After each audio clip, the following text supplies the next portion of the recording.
तर तिकडे कोल्हापुरात पावसानं हाहाकार माजवलेला आहे। त्यामुळे पंचगंगेचं पाणी आता शहरामध्ये घुसल्याचं पाहायला मिळतंय।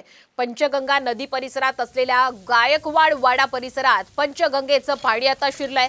दोन्ही बाजूची वाहतूक सध्या ठप्प झालेली आहे। एनडीआरएफची टीम सुद्धा आता कोल्हापूरमध्ये तैनात करण्यात आलेली आहे। मुसळधार पावसामुळे कोल्हापूर जिल्ह्यातील 86 बंधारे हे पाण्याखाली गेलेले आहेत।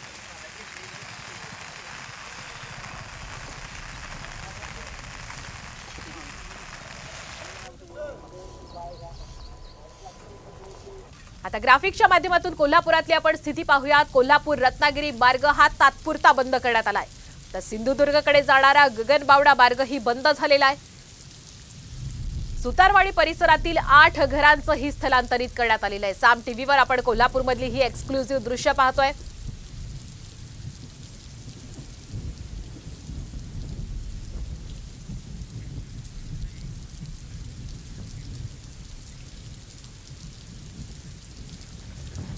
आणि या संपूर्ण पार्श्वभूमीवर प्रशासनाकडून एक हेल्पलाईन नंबर सुद्धा जारी करण्यात आलेला आहे। आपण साम टीव्हीवर हा नंबर पाहू शकतो, 92092।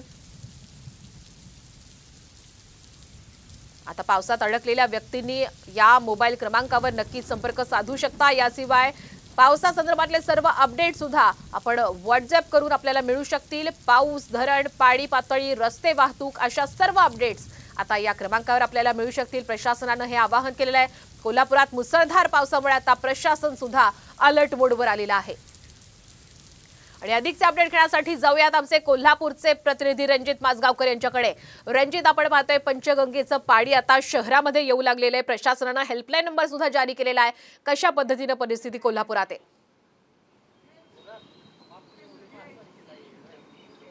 गेले 3 ते 4 दिवस कोल्हापूर जिल्ह्यात मुसळधार पाऊस पडतोय आणि या पावसामुळे कोल्हापूरची जी पंचगंगा नदी आहे ही आता भरून वाहते। याचं पाणी पात्राबाहेर पडलंय।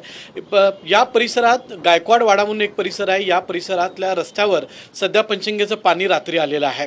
कोल्हापूर जिल्ह्यातल्या विविध तालुक्यांमध्ये जो मुसळधार पाऊस पडतोय यामुळे कोल्हापुरातून रत्नागिरी मार्गाला जाणारा जो राज्यमार्ग आहे तो तात्पुरता बंद करण्यात आलेला आहे। गगनबावड्याला जाणारा मार्ग हा तात्पुरता राज्यमार्ग बंद करण्यात आलेला आहे। तसंच शिरोळ तालुक्यातले काही छोटे मोठे जे रस्ते आहेत या मार्गावर पाणी आल्यामुळे इथं सुद्धा हे मार्ग बंद करण्यात आलेले आहेत। एकूण 86 बंधारे पाण्याखाली गेलेले आहेत। पूर परिस्थिती सदृश सध्या निर्माण झालेली आहे। त्यामुळे जिल्हा प्रशासन अलर्ट मोडवर आहे।